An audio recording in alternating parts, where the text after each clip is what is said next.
dipersembahkan oleh Halo pemirsa, apa kabar Anda dimanapun berada dari Sabang sampai Merauke, dari Miangas sampai Pulau Rote. Kami berharap Anda tetap dalam keadaan sehat, sejahtera dan selalu berbahagia. Jumpa lagi dengan saya Doni The Geyser dalam program Merah Putih.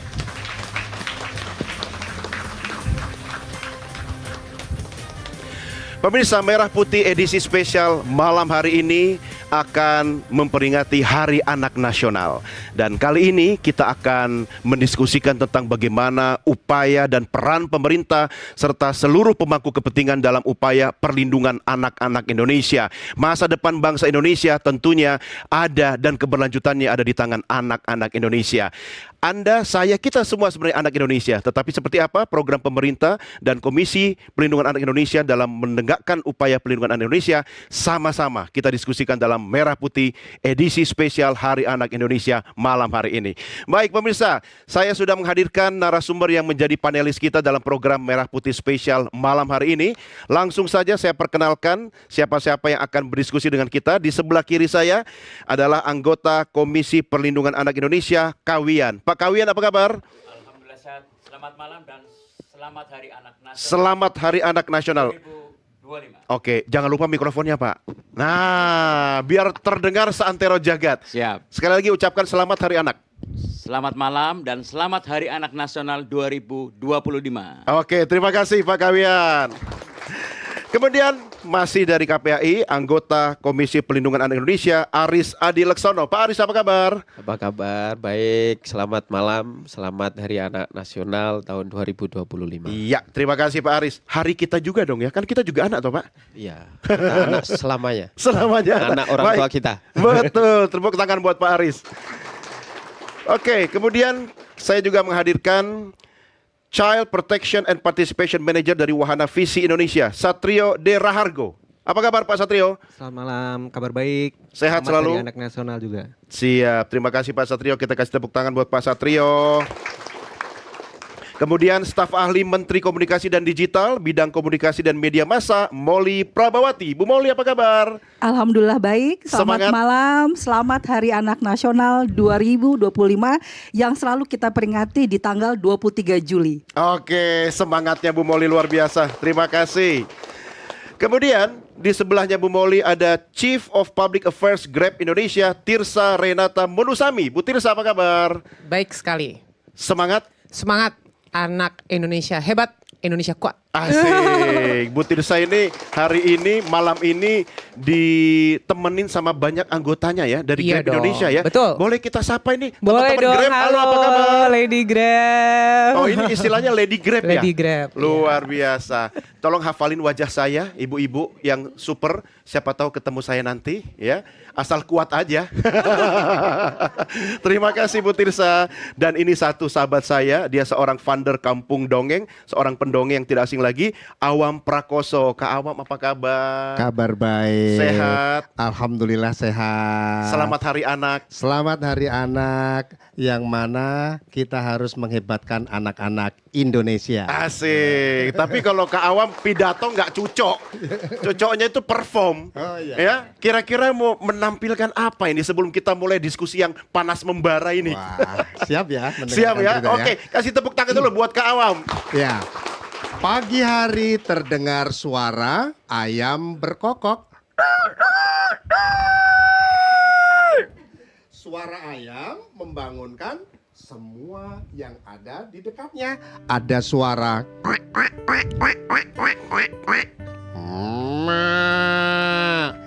Nah, ayamnya sudah bangun.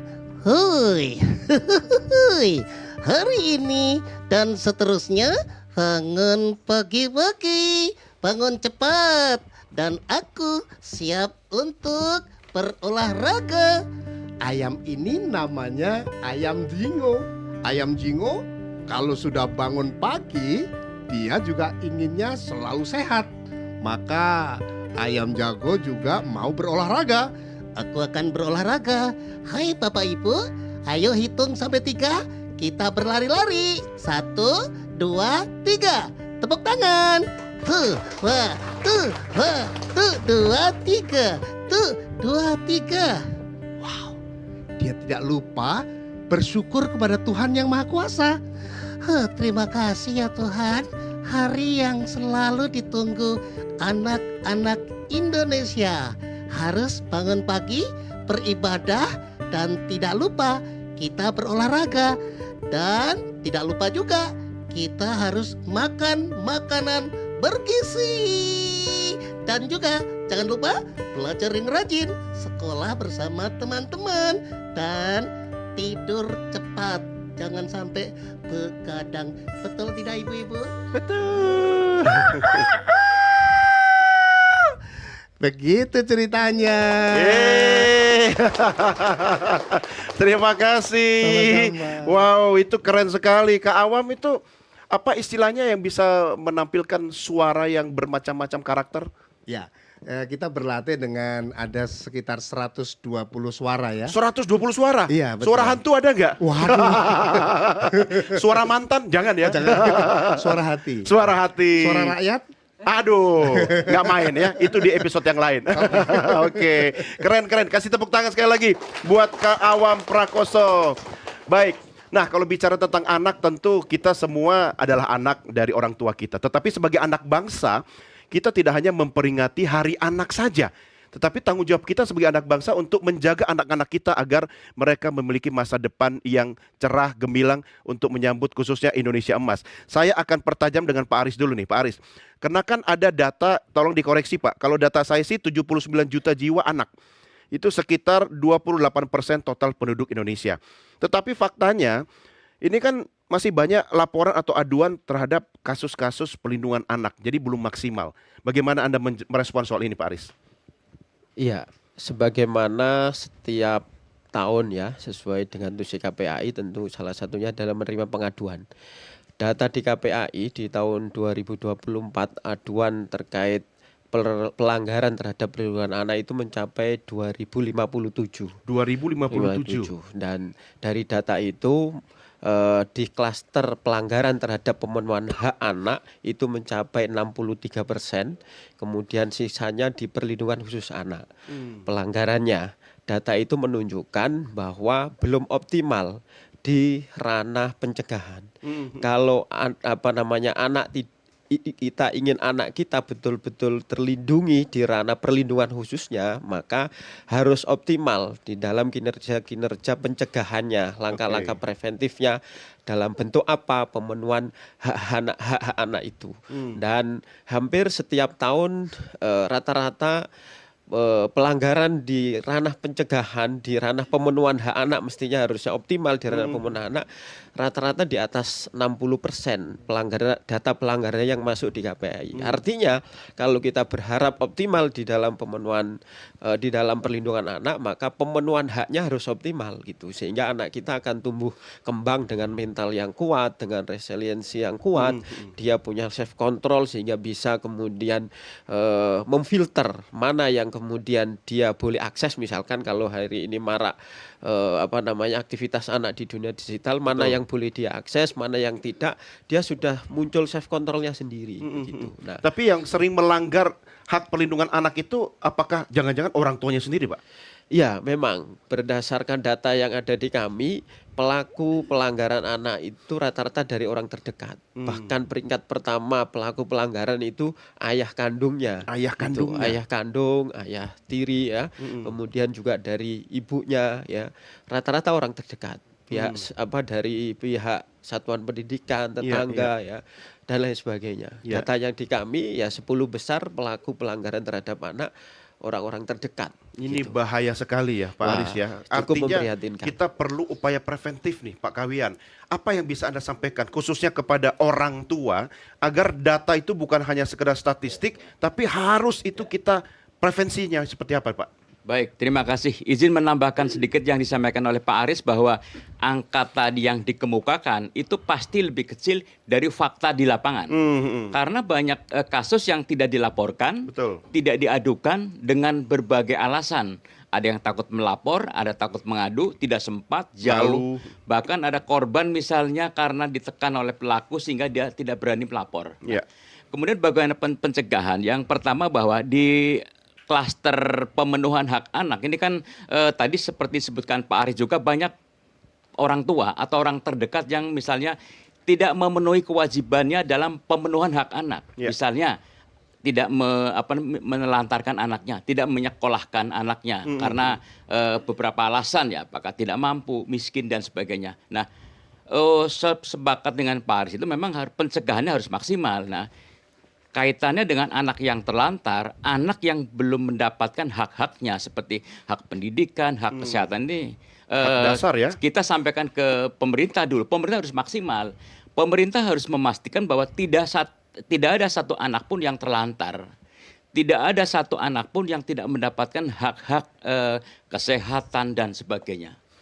Lalu kaitan dengan perlindungan khusus anak. Perlindungan khusus anak itu adalah seperti kekerasan dan sebagainya. Ini data di kami, di KPAI tadi seperti disebutkan Pak Aris, memang sebagian besar itu dilakukan oleh orang terdekat. Iya, Kayak iya. misalnya kasus kekerasan terhadap anak, kekerasan seksual itu orang tua, ayah kandung, ayah tiri menjadi kelompok pelaku atau teradu yang jumlahnya paling banyak. Nah, ini tentu saja harus menjadi momen untuk kita semua, terutama peringatan Hari Anak ini, untuk kita semua berintrospeksi bahwa kita semua harus mulai memberikan perlindungan kepada anak-anak kita. Tadi kan Bapak mengatakan bahwa ini kan fenomena gunung es ya.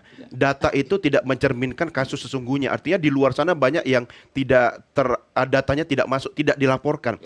Kalau Pak Kawian mapping kira-kira prediksi itu yang tidak masuk itu aduan itu seperti kasus-kasus apa Pak yang membuat mereka tidak melapor? Terutama kasus kekerasan seksual.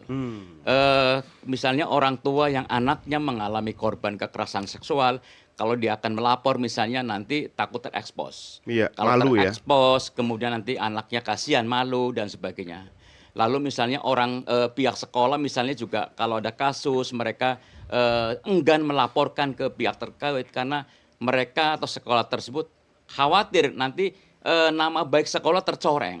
Padahal itu harus dilaporkan supaya kasus bisa ditangani, bisa hal-hal yang serupa bisa dicegah. Iya, iya. Nah, ini tadi menarik nih, saya ke Bu Moili dulu. Karena salah satu pintu masuk kekerasan pada anak itu melalui media digital, media sosial ya Bu Moili ya. Pemerintah harus campur tangan di sini. Apa yang bisa Bu Moili sampaikan? Baik, terima kasih. Kami dari pemerintah, khususnya Kementerian Komunikasi dan Digital, dalam hal ini telah menyusun sebuah peraturan pemerintah nomor 17 tahun 2025, yaitu tentang tata kelola penyelenggaraan sistem elektronik dalam pelindungan anak. Oh, khusus pelindungan anak Ya, malah ya? jadi ini adalah turunan dari Undang-Undang nomor 1 ya, ITE, yang mengatur tentang pemanfaatan teknologi dan transaksi elektronik. Tapi kita fokus terhadap pelindungan anak, tentu kita peduli sekali dengan pelindungan anak ini. Dan kita sebut tadi PP-nya sebagai PP Tunas. Kenapa kita sebut PP Tunas? Karena merupakan tata kelola untuk anak sehat dan aman di ruang digital. Jadi singkatan itu PP Tunas, jadi supaya PP Tunas. lebih mudah diingat oleh masyarakat ya.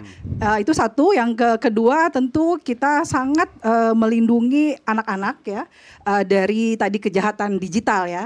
Dan dalam hal pelindungan anak di ruang digital tentu kita juga mendorong masyarakat. Jadi pemerintah tidak sendirian, tetapi juga dalam satu pasalnya di pasal 7 ya Pak Kawian ya, bahwa kita nanti akan melakukan sebuah edukasi kepada masyarakat gitu ya. Jadi edukasinya juga bukan ke masyarakat tetapi juga tentu anak, khususnya orang tua, masyarakat dan yang paling penting adalah sekolah dan guru. Iya, itu betul. penting sekali untuk kita berikan literasi digital.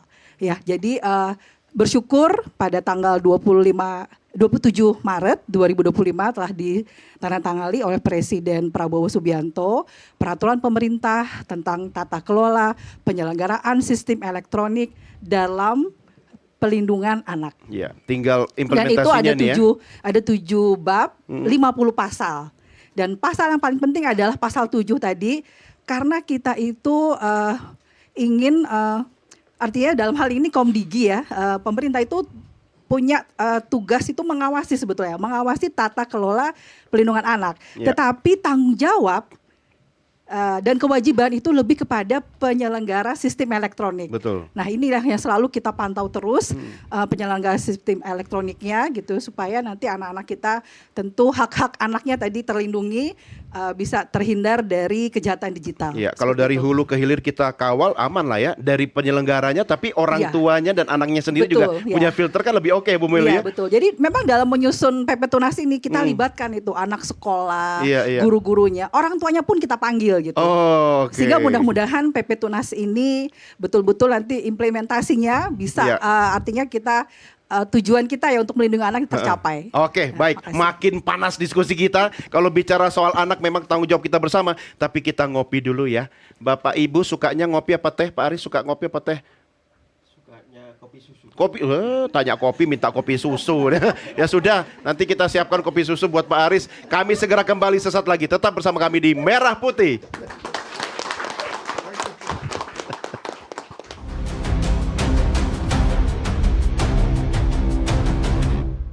Dipersembahkan oleh Aku Audio Protect yang merekam semua percakapan selama perjalanan.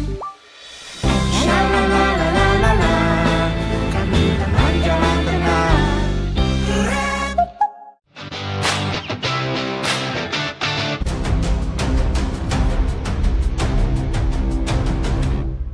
dipersembahkan oleh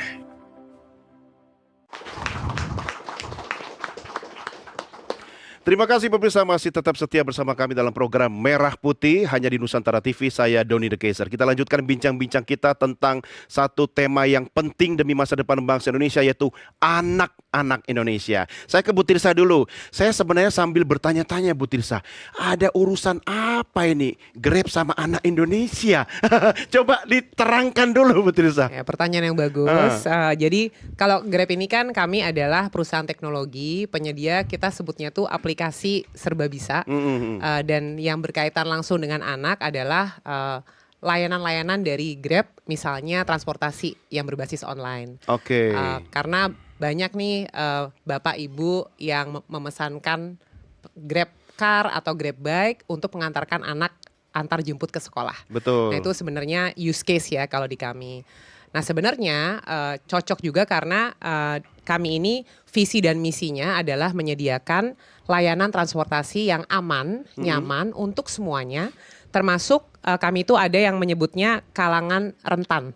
Salah satunya adalah anak-anak. Tentunya juga ada perempuan dan penyandang disabilitas. Nah khusus untuk anak ini merupakan satu atensi karena tadi ya anak ini kan Spesial generasi ya. penerus bangsa dan kami memiliki rasa tanggung jawab sosial juga ya untuk memastikan bahwa secara fitur keamanan, fitur teknologi itu juga dibuat khusus sehingga bisa menjadi sarana pelindungan dan pemenuhan hak dari anak-anak. Kami di sini karena kami percaya bahwa semua tuh butuh kolaborasi ya. Betul. Kami nggak bisa sendiri. Yang Ya. lebih jago dari kami adalah KPAI, ada Komdigi, dan kami juga ada kerjasama dengan Kementerian Pemberdayaan Perempuan dan Perlindungan Anak. Ini sudah lama Mas. Jadi kami menjadi thought partner, diberikan masukan sehingga SOP kami kalau menangani kasus atau aduan yang terkait anak itu sudah sesuai dengan pakem dari pemerintah. Oh ini Itu yang menarik kami ya. lakukan. Tapi kalau misalnya untuk anak, ini kan berbasis teknologi Bu Tirsa. Artinya semua ada di platform Grab Ya. kan.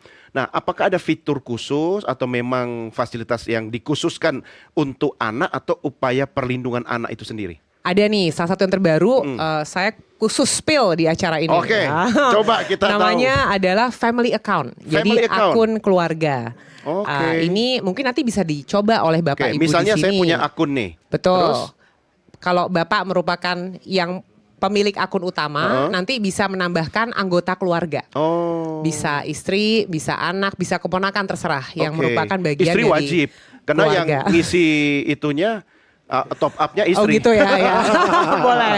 Ya jadi idenya itu adalah nanti yang ditunjuk sebagai kepala keluarga dalam akun keluarga tersebut bisa memantau pemakaian dari akun Grab dan bisa juga memantau perjalanan sang Iya, anak. iya, iya. Jadi ke sekolah bisa dilihat live tracking lagi di mana dan itu bisa dilihat secara langsung oleh bapak maupun ibunya. kalau sampai terjadi ada hambatan atau aduan bisa langsung juga nanti keluar sebuah alert ya atau peringatan sehingga Bapak Ibunya juga bisa Alertnya ke mana ini? terkomunikasikan. Ke pemilik Kedua akun? arah. Jadi ke pemilik akun maupun ke kami sebagai aplikasi. oke. Karena kami memang tidak hanya anak, sebetulnya semua perjalanan di Grab itu dipantau Iya, secara live sehingga kalau terjadi kejadian yang tidak diinginkan itu bisa langsung termonitor.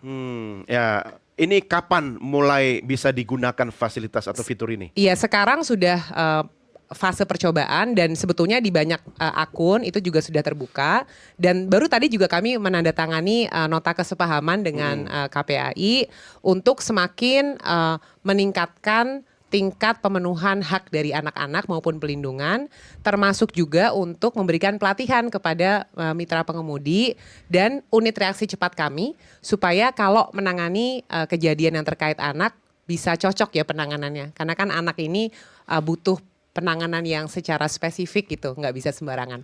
Jadi kami berguru dengan yang lebih pintar. Jadi dari hari ini kita sudah melanjutkan. Ini bukan yang pertama sebetulnya, melanjutkan kerjasama dengan KPAI. Oke, memang eranya sekarang kolaborasi. Betul. Ya, kalau kompetisi menghabiskan energi, kolaborasi memperkuat dan memperbesar energi ya. Kasih tepuk tangan dong buat Grab Indonesia. Saya bukannya endorse ya, tapi memang saya pengguna Grab sih. Ini nggak dibayar loh. Izin dong mengomentari. Boleh Pak. Baik, saya apresiasi untuk Grab ya Pak, karena sesuai dengan Undang-Undang Perlindungan Anak, khususnya pasal 72 itu bahwa badan usaha juga punya kewajiban dan tanggung jawab untuk memberikan perlindungan anak. Iya. Tanggung jawabnya apa? Tanggung jawabnya adalah produk-produk yang dihasilkannya itu ramah, aman untuk anak. Nah, saya kira itu satu kewajiban yang perlu diapresiasi dan semoga diikuti oleh yang lainnya.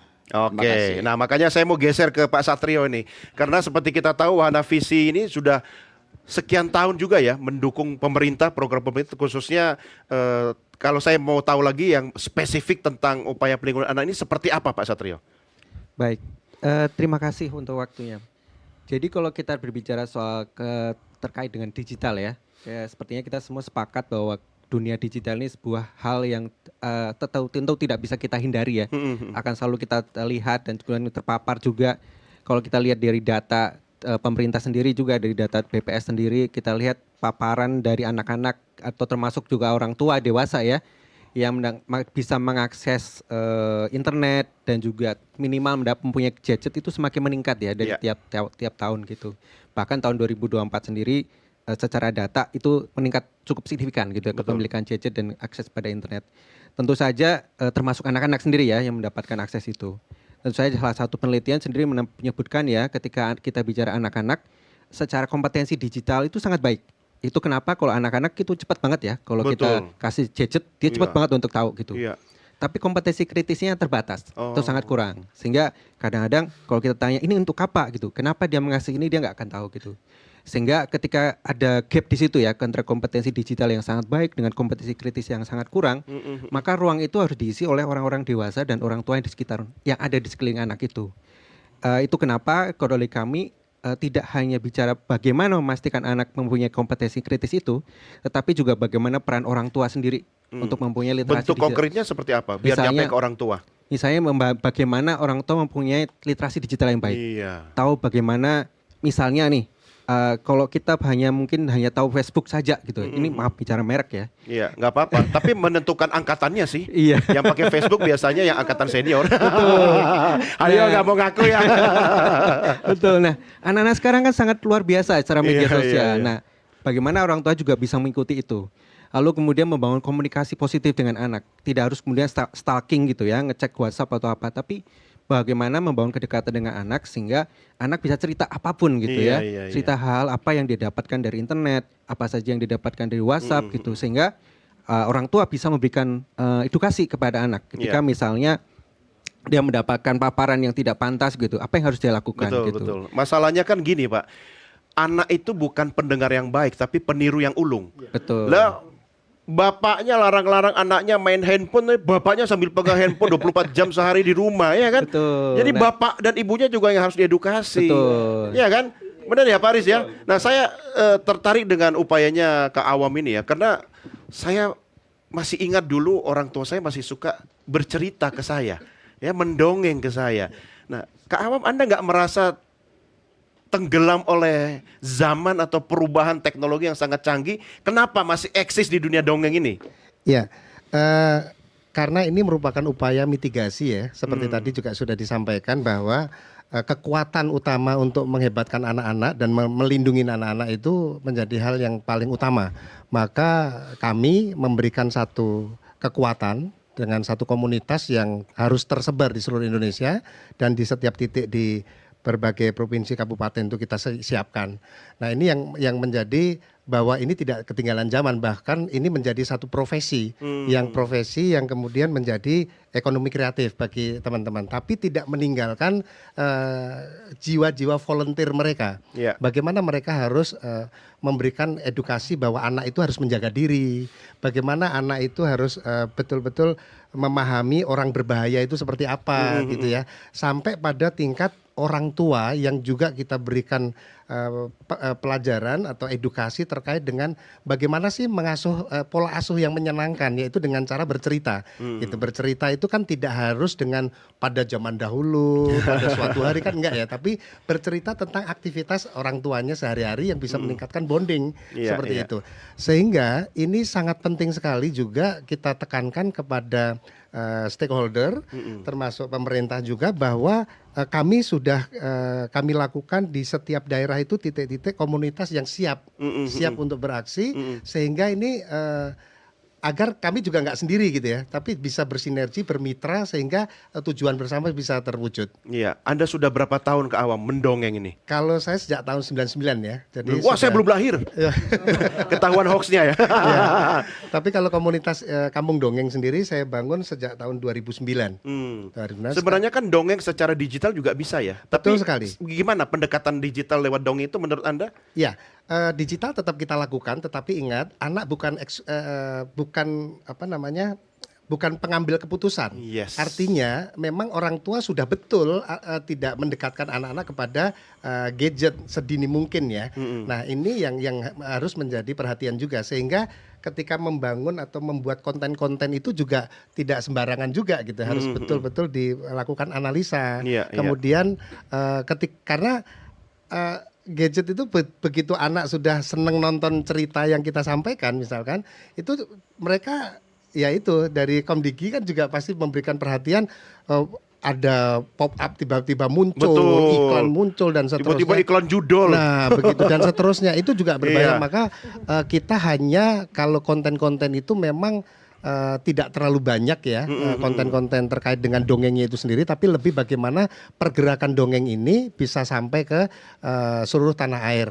Nah, maka kita bikin konten itu yang biasanya kalau di sekolah, kita kan keliling sekolah-sekolah itu kita putarkan guru-gurunya itu ketika pendongengnya tidak ada, maka yang disitulah berperan guru-gurunya bisa memutarkan wajah-wajah kita saat bercerita. Oke, nah ini nanti PR-nya Bu Moli, tapi kita rehat dulu ya. Nanti kita lanjutkan diskusi kita, karena saya lihat tadi teh susunya, kopi susunya Pak Aris belum nyampe ini, mana ini? Pemirsa, sambil Anda menyiapkan secangkir kopi atau teh, kami segera kembali sesaat lagi. Tetap bersama kami di Merah Putih.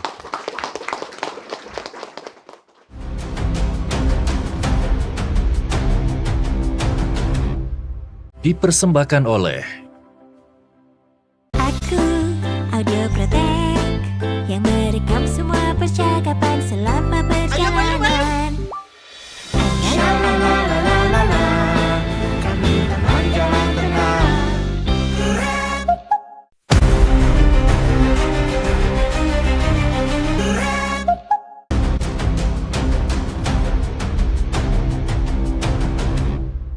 dipersembahkan oleh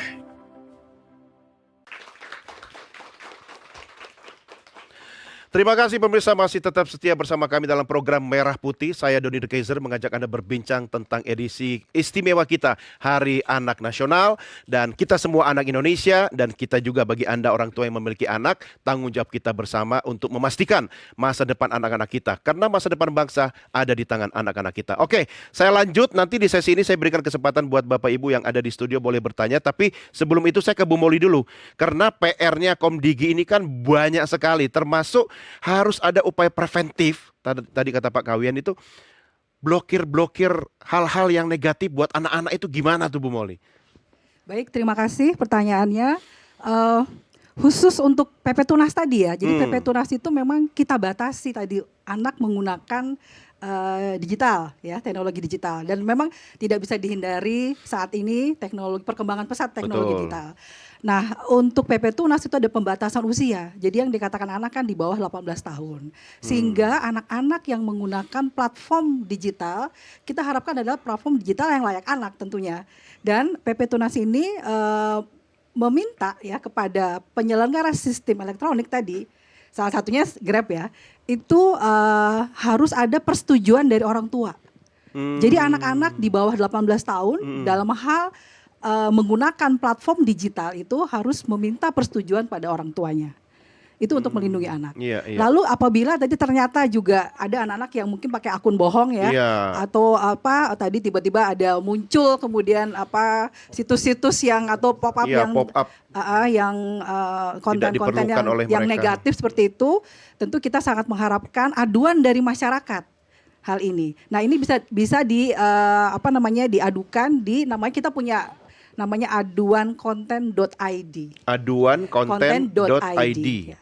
Nah, nanti dari aduan-aduan itu nanti kita pelajari, lalu tentu Komdigi akan bertindak untuk take down akun tersebut. Jadi hal ini yang kita lakukan. Jadi pokoknya media untuk mengadu sudah disiapkan. Iya, kita punya aduan masyarakat jangan ragu ya. Betul. Silahkan. Tapi pasti laporkan. Direspon nggak tuh Bu? Pasti direspon, dilaporkan, tentu dengan bukti-bukti ya. Jadi bukan asal-asalan mengadu gitu ya, tetapi ada bukti-bukti nanti kita pelajari, kita punya timnya. Nanti setelah itu memang apabila memang sangat berbahaya bagi anak, tentu akan kita take down. Iya, yang nggak boleh diadu itu cuma dua. Urusan percintaan sama masalah rumah tangga, ya. Bukan urusannya Bu Molly itu. Oke, Pak Aris, ini payung hukum, ya. Kita mau tidak mau harus mengandalkan regulasi perundang-undangan. Menurut Anda sudah cukup kuatkah? Ya, jadi regulasi terkait perlindungan anak baik di ranah daring maupun di ranah non daring ya, offline begitu, itu sebenarnya sudah cukup banyak. Sudah cukup ya. Tapi PR-nya adalah pada tataran implementasi. Implementasi regulasi ini perlu didukung oleh semua ekosistem perlindungan anak, tidak hanya pemerintah pusat, tapi juga pemerintah daerah. Dengan bentuk apa misalkan, problem anak itu pada ranah yang terdekat oleh anak. Maka intervensi implementasi dari regulasi itu harus sampai menyentuh kepada ruang terdekat anak. Apa itu misalkan menyentuh sampai kepada orang tua yang intensitas interaksi dengan anaknya cukup erat gitu. Menyentuh sampai kepada guru-guru. Dan juga tentu PR-nya tidak sekedar menjadikan anak sebagai objek, tetapi juga sebagai subjek perlindungan, sehingga anak itu memunculkan resiliensi, memunculkan tanggung jawab untuk kemudian melindungi dirinya sendiri. Nah, memang implementasi regulasi untuk bagaimana melindungi anak di ranah daring ini yang butuh penguatan, karena butuh kolaborasi juga. Misalkan PP Tunas masih butuh turunan-turunan, masih butuh dukungan pemerintah daerah, masih butuh tadi edukasi masyarakat, orang tua agar literasi digitalnya juga kuat, termasuk juga anak itu sendiri begitu, sehingga regulasi yang kuat. Pembuktiannya adalah dampaknya. Apa itu implementasi? Karena sekuat apapun regulasi, kalau kemudian nggak berdampak terhadap situasi anak hari ini, tentu ini akan situasi perlindungan anak akan seperti ini terus, tidak akan mengalami peningkatan. Karena apa? Tantangan perlindungan anak saat ini dua. Pertama adalah soal pengasuhan, yang kedua adalah soal candu atau adiksi. Dan digital termasuk yang kemudian mengarah kepada situasi anak atau tantangan anak yang mengarah kepada adiksi, kecanduan itu. Wah, ini menarik sekali. Makanya bagaimana nih Pak Kawian kita membangun ekosistem yang support pada anak dan perlindungan anak. Apa yang bisa Anda sampaikan, Pak? Baik, seperti disampaikan Bu Molly tadi bahwa soal ekosistem. Jadi peran orang tua kan sangat penting dalam mengawal aktivitas anak-anak di ranah digital. Jadi di PP Tunas itu ada kewajiban kepada PSE termasuk Grab ya, salah satu PSE punya kewajiban nanti melakukan edukasi dan pemberdayaan ekosistem kepada siapa? Kepada orang tua, masyarakat, sekolah. Karena memang selama ini begitu banyak orang tua yang nggak tahu apa yang dilakukan oleh anaknya, aktivitas di ranah digital. Sementara anaknya udah kemana-mana nih kan, ya sudah punya udah berseluncur kemana-mana, ya sudah nonton apa, sudah mengakses apa. Nah, selama ini juga banyak kecenderungan orang tua nggak mau repot, silakan mau ngapain aja gitu. Nanti nggak bisa lagi. Orang tua harus memberi konfirmasi kepada anaknya yang mendaftar akun media sosial. Jadi nanti orang tua akan dihubungi. Kalau orang tua menolak, maka PSE batal demi hukum menerima permohonan. Misalnya Mas Doni nih, umurnya masih 13 tahun. Ingin punya akun media sosial, mendaftar, kasih nomor KTP, kasih nomor handphone segala macam. Nanti PSE akan menghubungi orang tua Pak Doni atau ibu ya. Kalau setuju akan di-ACC sebagai pemilik akun media sosial. Kalau tidak, maka tidak boleh menerima pendaftaran anak tersebut dan data-data yang sudah masuk ke PS itu harus dikembalikan. Gitu. Oke, wah ini menarik sekali ya. Artinya tidak bisa akal-akalan ya. Mudah-mudahan udah nggak bisa begitu lagi. Iya. Oke, nah sebentar. Kita mau tanya dulu nih Bapak Ibu, dari Bapak Ibu yang ada di studio, apakah ada yang ingin menyampaikan pertanyaan atau pendapat? Ada, silakan Bapak, boleh berdiri, perkenalkan nama, Bapak dari mana, silakan Pak. Baik, terima kasih Mas Doni. Assalamualaikum warahmatullahi wabarakatuh. Waalaikumsalam. Saya Samsurial, Ketua Umum Dewan Pimpin Wilayah PGMI, Persatuan Guru Madrasah Indonesia. Persatuan Guru Madrasah Indonesia. Tepuk tangan buat Pak Samsul. Silakan Pak. Mohon izin Mas Doni, saya ingin mengucapkan juga selamat Hari Anak Nasional 2025. Satu acara yang luar biasa sekali hari ini di Nusantara TV. Terkait dengan anak sebagai generasi emas, tentu mendidik anak itu adalah dalam rangka memuliakan mereka untuk sebagai generasi penerus kita. Ya. Cuman kami sebagai organisasi profesi guru tentu juga perlu bertanya nih ke KPAI, adakah keberimbangannya? Guru dalam hal ini tentunya ingin memuliakan anak dalam mendidik.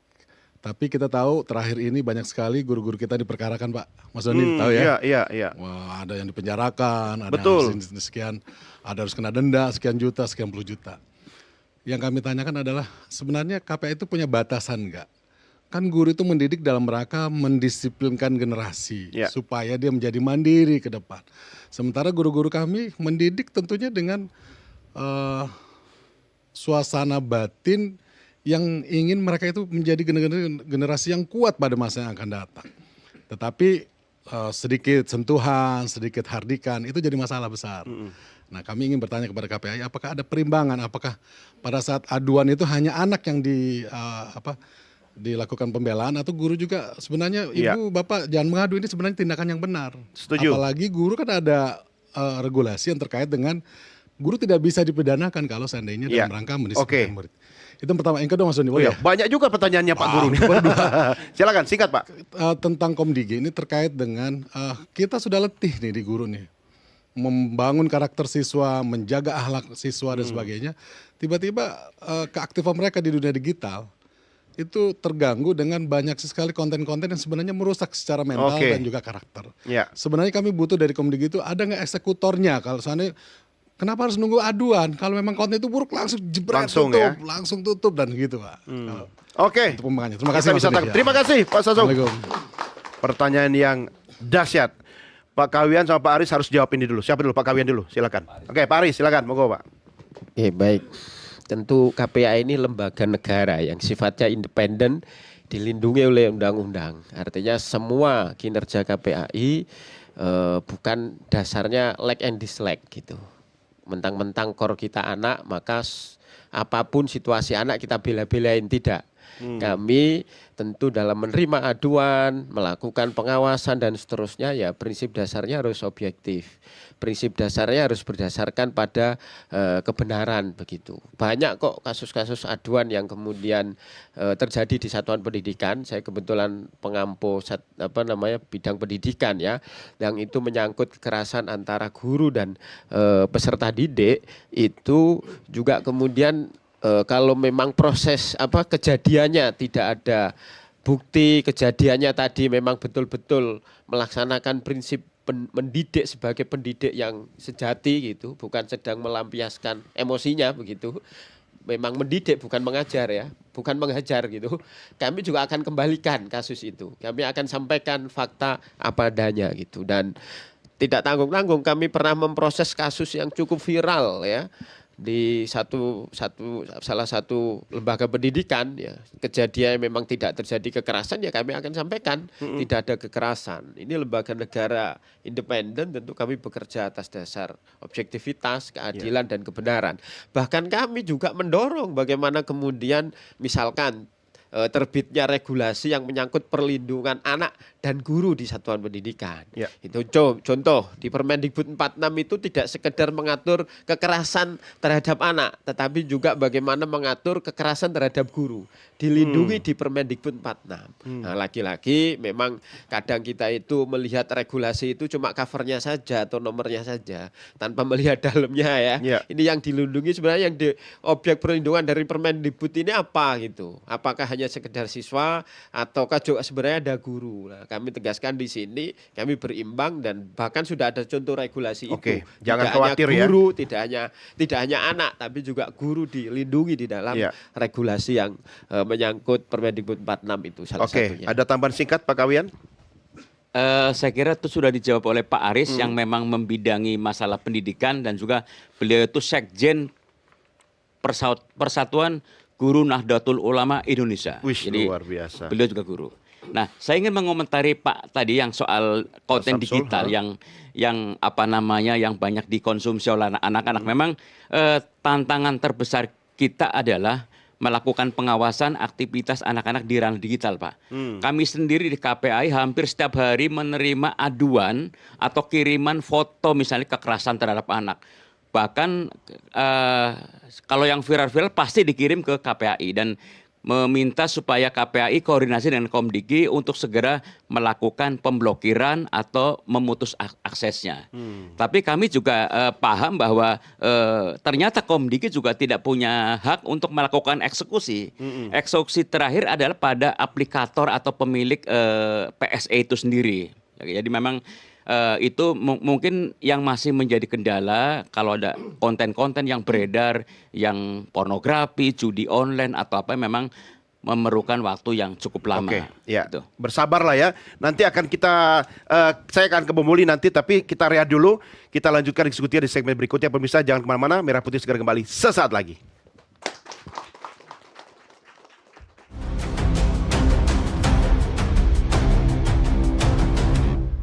Dipersembahkan oleh Aku Audioprotek yang merekam semua percakapan selama perjalanan.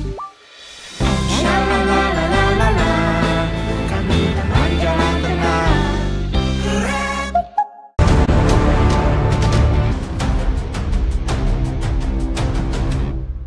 dipersembahkan oleh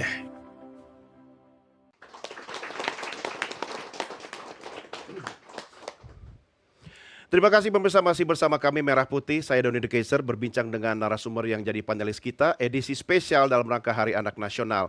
Ya pemirsa, sebagai upaya dan komitmen bersama untuk melindungi anak-anak Indonesia sebagai generasi emas 2045, Komisi Pelindungan Anak Indonesia atau KPAI menjalin nota kesepahaman dengan sejumlah pihak dan mitra, yaitu Grab Indonesia, Nusantara TV, dan Wahana Visi Indonesia. Saya ajak Anda untuk menyimak liputannya berikut ini. Ancaman kekerasan pada anak masih nyata membayangi ekosistem hidup anak Indonesia.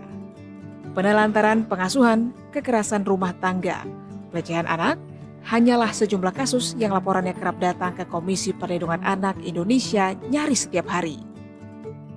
Oleh karena itu, dalam rangka Hari Anak Nasional pada 23 Juli, KPAI kembali menggaungkan kampanye perlindungan anak bagi semua elemen bangsa. Sinergi dan kolaborasi adalah kunci mewujudkan ekosistem hidup ramah anak karena merekalah penerus generasi emas 2045.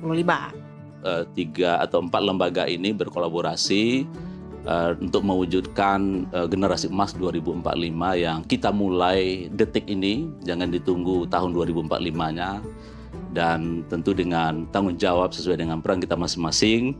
Mudah-mudahan bonus demografi generasi emas itu memang betul-betul nyata kita petik ya di tahun 2045. Kolaborasi pun dikukuhkan dalam sebuah komitmen nota kesepahaman ditandatangani di Nusantara TV, NT Tower, Jakarta Timur. Bersama Grab Indonesia. Makanya kami sangat senang kerjasama melalui MOU ini, karena nantinya nih, ini juga spill, akan dituangkan dalam bentuk pelatihan-pelatihan dan SOP yang tentunya kami akan berguru kepada yang paling jago soal pelindungan anak. Bersama Nusantara TV.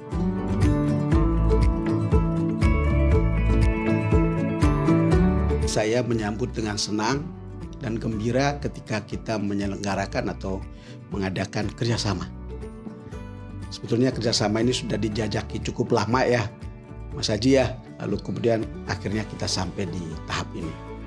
Dan bersama Wahana Visi Indonesia. Harapannya sendiri melalui kerjasama ini dengan KPAI, Mas Jasra, kita nanti akan bisa banyak melakukan advokasi juga ya. Bagaimana mendorong kebijakan-kebijakan yang bisa memberikan peluang-peluang yang lebih baik untuk anak-anak. Momentum ini pun diharapkan akan jadi tonggak, juga pionir bahwa kelak akan banyak lahir kolaborasi-kolaborasi yang lebih kuat. Urusan perlindungan anak tidak akan pernah berhenti hingga benar-benar terwujud ekosistem hidup ramah anak. Dari Jakarta, jurnalis NTV melaporkan.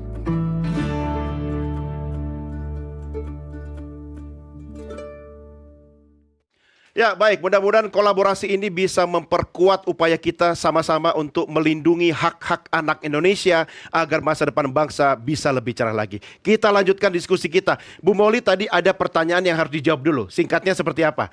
Baik, tadi saya nyambung dulu ya, apa yang sudah disampaikan Pak Kawian ya. Jadi memang betul kalau dari PP Tunas itu tanggung jawab atau kewajiban melindungi anak itu lebih kepada PSE-nya, penyelenggara sistem elektronik. Nah, Grab ini tadi salah satunya. Tetapi Komdigi ini dalam hal pengawasan tata kelola pelindungan anak.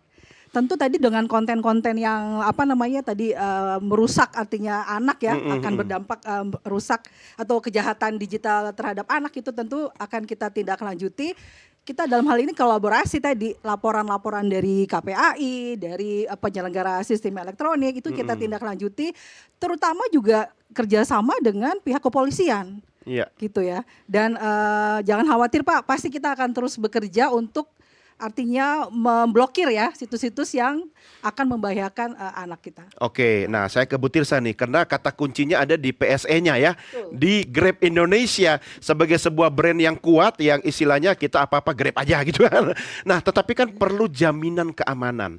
Ya, Grab punya brand yang sangat kuat, tetapi paling tidak brand ini juga bisa menjadi sebuah nama yang menjamin bahwa oke, kalau Grab berarti anak-anak aman, keluarga juga aman. Apa yang bisa Bu Trisa sampaikan? Siap.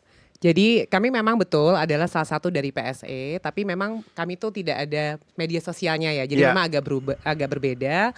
Tapi untuk layanan bersifat digital yang bisa digunakan oleh anak, dalam hal ini misalnya transportasi berbasis digital, kami memang itulah sebabnya ada kolaborasi ya, karena kami memang sangat ingin, tadi kata kuncinya dari regulasi adalah implementasi. Maka kami memang menunggu juga ya untuk hal-hal yang lebih teknis supaya kami bisa memastikan kerangka SOP internal itu juga bisa disesuaikan sesuai dengan pemenuhan hak dan pelindungan anak.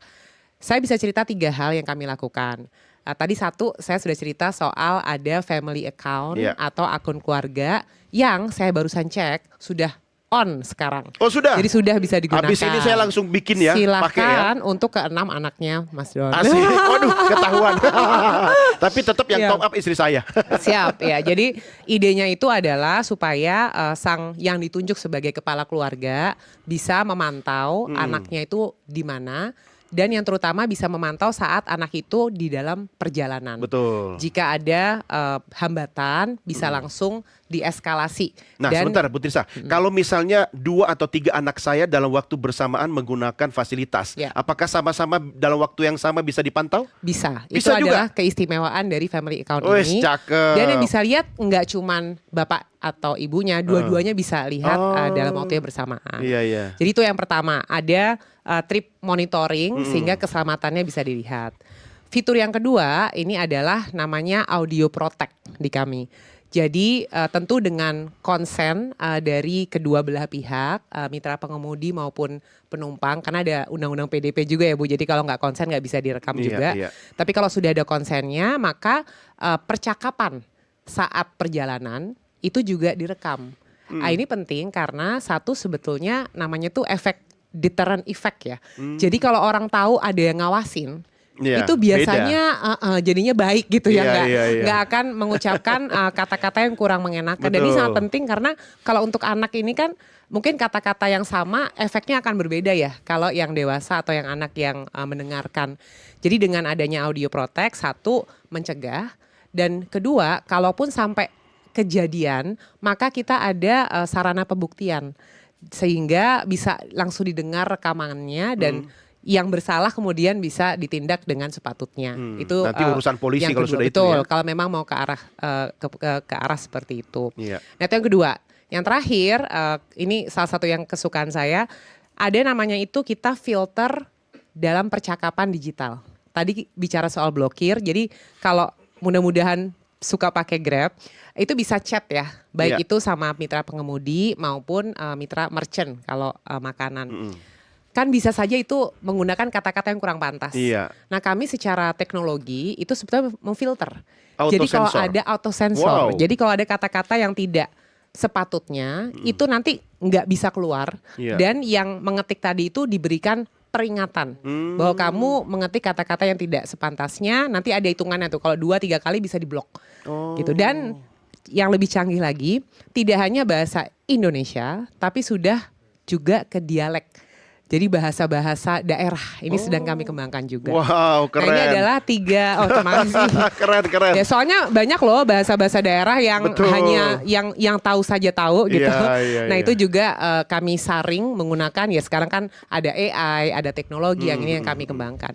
Dan ini adalah 3 dari sebetulnya 20 lebih dari fitur keselamatan yang ada di kami. Ini merupakan juga bentuk tanggung jawab kami sebagai salah satu PSE di Indonesia untuk pemenuhan hak bagi semua pengguna kami, terutama anak-anak. Iya, ya sebenarnya kalau mau tahu fiturnya apa, saya nggak jualan ya, tapi ya coba aja, coba aja sendiri. Kalau misalnya ada yang kurang ya kasih tahu Bu Tirsa, ya kan, pengembangan itu kan berkelanjutan ya. Oke, Pak Satrio, ini kan perlu adanya upaya program yang terus-menerus berkesinambungan.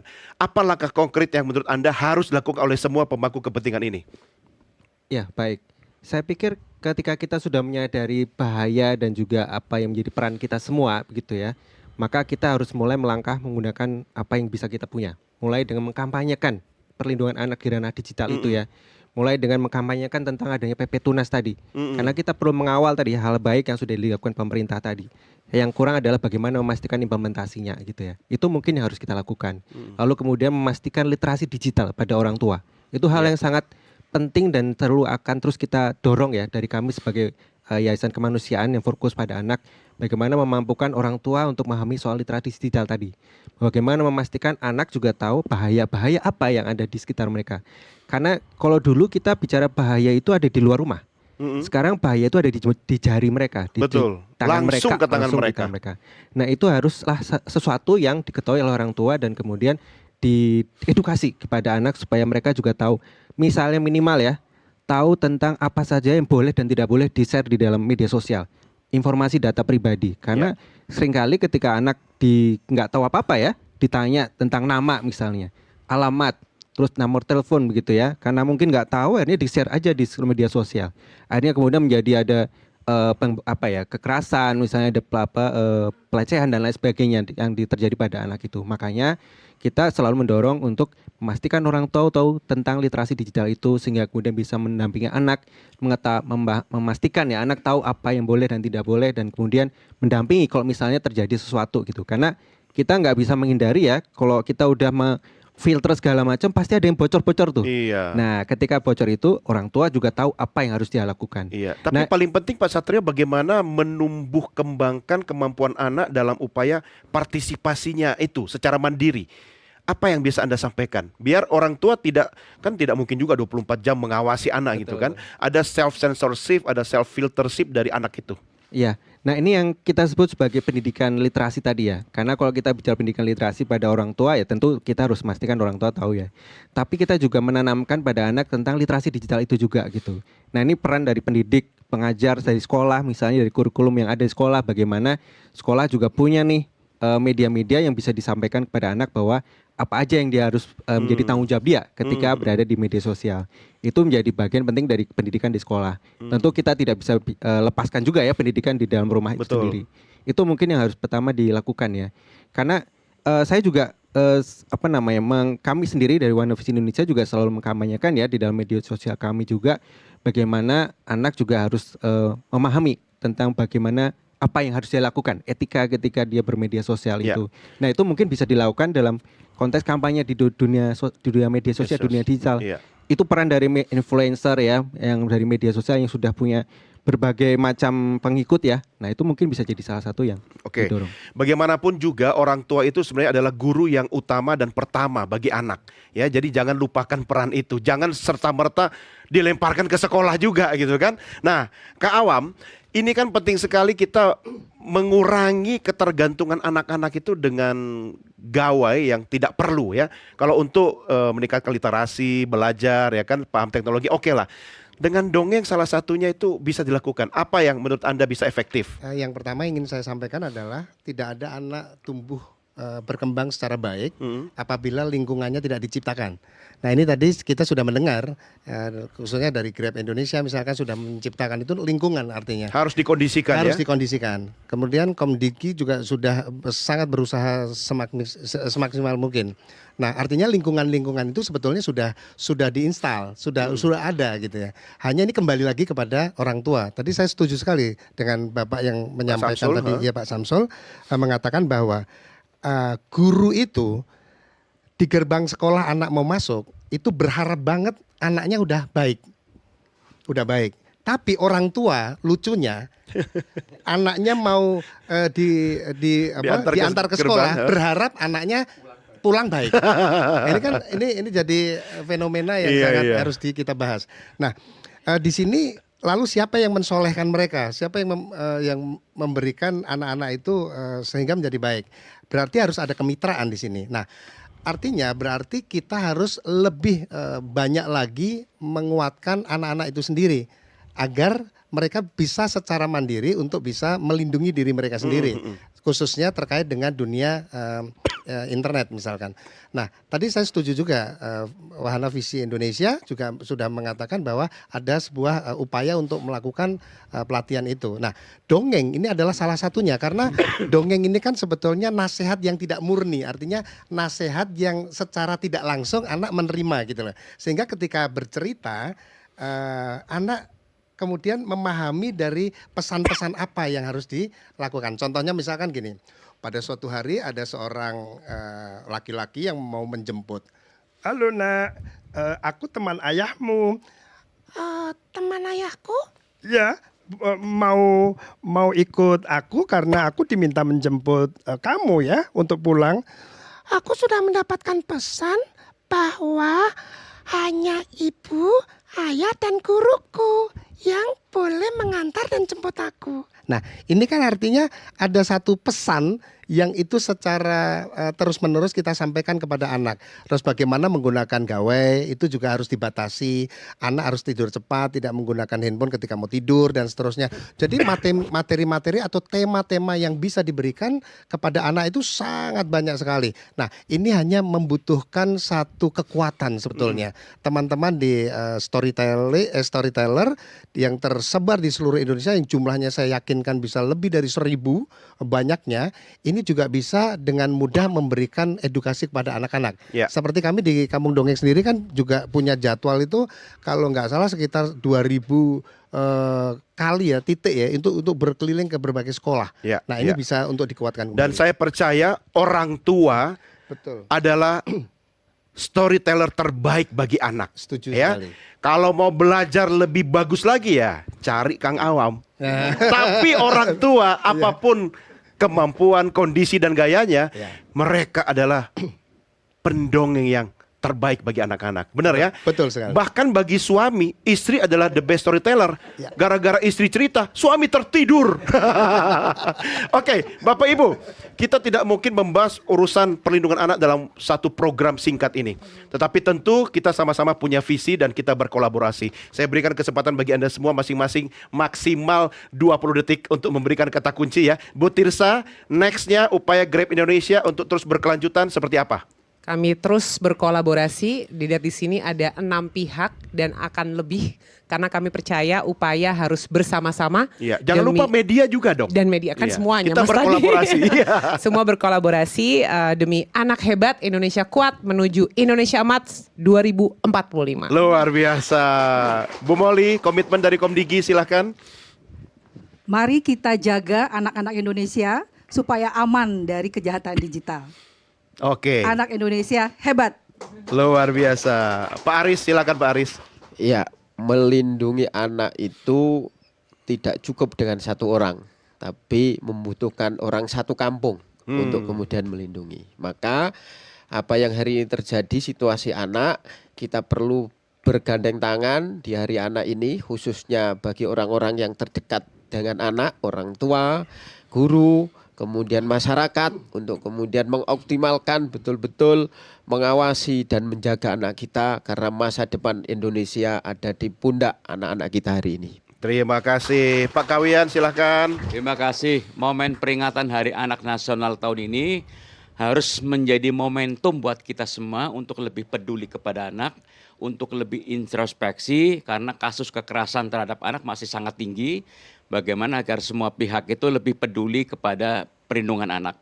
Kita harus menyadari bahwa setiap diri kita wajib melindungi anak, ya, baik anak kita maupun anak Indonesia. Oke, Terima kasih. Siap. Pak Satrio, silakan.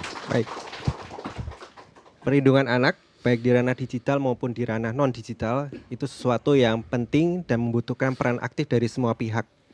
Dan sebenarnya banyak kebijakan sudah diluncurkan oleh pemerintah, tapi tidak hanya berhenti pada kebijakan, tapi juga peran aktif dari orang tua dan orang dewasa sekitar anak itu menjadi hal yang paling penting. Untuk menciptakan anak yang hebat, tentu butuh orang tua hebat dan orang dewasa yang hebat juga di sekitar mereka. Terima kasih. Oke, nah khusus Kak Awam, saya minta cara menceritakan closing statementnya sambil dongeng. Dengan suara yang macam-macam. Oke, silakan Kak Awam. Pagi hari seorang ayah berpesan kepada anaknya. Kita sangat senang sekali karena pemerintah sangat terus berupaya menciptakan Indonesia ramah anak. Dan mendidik anak adalah proses yang tidak pernah mengenal kata selesai. Jadi dibutuhkan kesabaran karena kesabaran adalah mahkota di dalam pendidikan. Tepuk tangan. Oke. Saya numpang satu kalimat dong. Suara anak boleh ya. Kak Awam, suara anak. Saksikan Merah Putih hanya di Nusantara TV. Yuk. Saksikan Merah Putih hanya di Nusantara TV. Asik. Keren banget, tapi ini juga ancaman buat saya. Jangan-jangan nanti posisi saya tergantikan oleh Kak Awam. Oke, baik Bapak Ibu, terima kasih sudah hadir dalam diskusi yang istimewa di program Merah Putih dalam rangka Hari Anak Nasional. Dan juga buat Bapak Ibu yang sudah hadir di studio, tepuk tangan buat Anda semua. Buat Lady Grab Indonesia. Terima kasih. Tetap semangat ya, tetap semangat berjuang dan jangan lupa keluarga di rumah menanti. Baik pemirsa, kita akhiri sampai di sini program Merah Putih edisi khusus Hari Anak Nasional. Sampai jumpa, salam Nusantara, merdeka.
Dipersembahkan oleh